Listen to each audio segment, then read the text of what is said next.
Again. Team power. Unite. What is this? It's the P ring.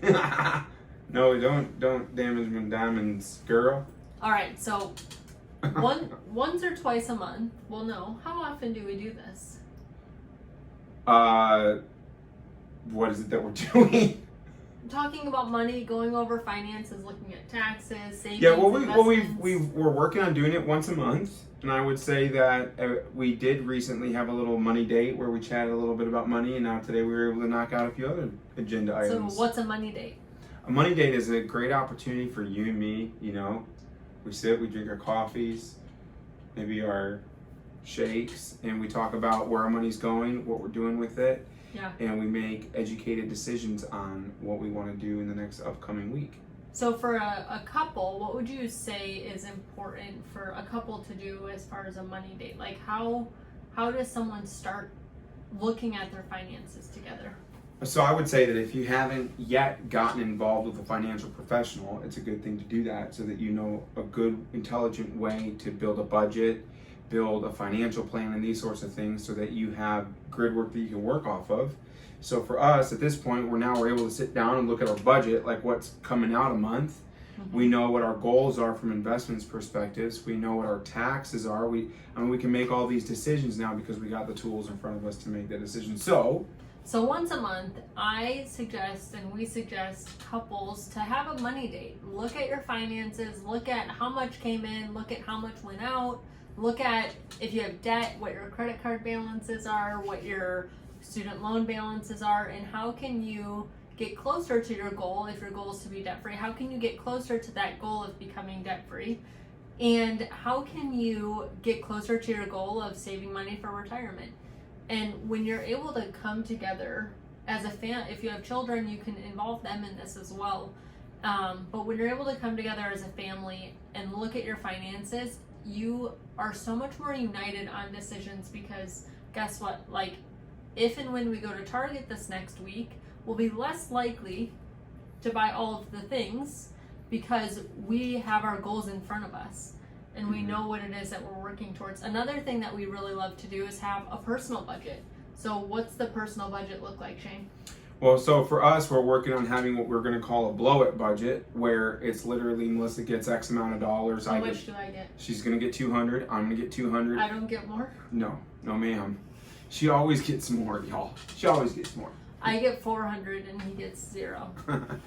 But once she's blown her budget, she comes to me and asks me for an interest-free loan. Yes. No, but yeah, that's just it's a way to establish freedom in your finances where you can say, look, I actually need to spend all this money because that's how I get to do what I want to do. I think a lot of people are afraid of having a budget in the first place because they feel like that's going to restrict them from enjoying life. But on that point, instead of it like restricting, when we don't have budgets, we feel constant guilt.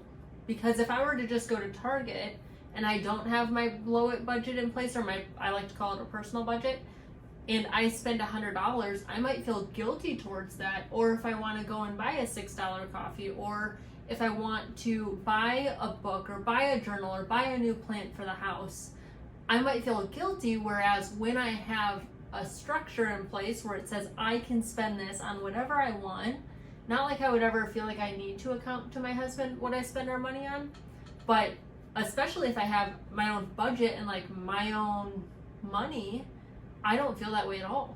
I think it's also interesting, like I never want you to feel like you have to get my approval for something. Right. Like I trust in you to make financially wise decisions that are going to benefit the family. And so quite honestly, I look at it in a way of saying, if you've got $200, it's more so like, gosh, you know, maybe there's just a purchase that you'd want to make that you would normally maybe not make for yourself, but you're like, no, I'm going to get it. And so I think it provides that extra freedom there for trust in each other to do the right thing with what we want to do it with. Yeah. And the same goes for you. Like, there are probably things that you want to buy or spend money on that you might not, because you feel like well, I don't know if this is adding to our family's long-term goal. So I can give you an example. Please. So yesterday I went and got my hair cut. Mm-hmm. Okay, and I actually chose to use my personal money for that because I was going to give a hefty tip. Mm-hmm. So I thought, you know what? This is something I want to do out of the goodness of my heart, and it's the way that I choose to spend my money. And so that's a good example, I think. Not that, Yeah. I mean, I won't do that. She would never expect me to pay with my own blow it budget, as I call it, or her personal budget. She'd never expect me to use that for my haircut, but I did. I mean, yeah. Hopefully, he doesn't expect me to use my money on. No, my just personal I just my hair. no, I just find that I'll have to save up for like 2 months. Yeah, no, it's different. I think it's something that I find, like, for me, it's something I really enjoy getting pampered. The place I go, like, it's really an exceptional service that they provide. For Fathers Grooming, check it out if you haven't. There you go. You're welcome.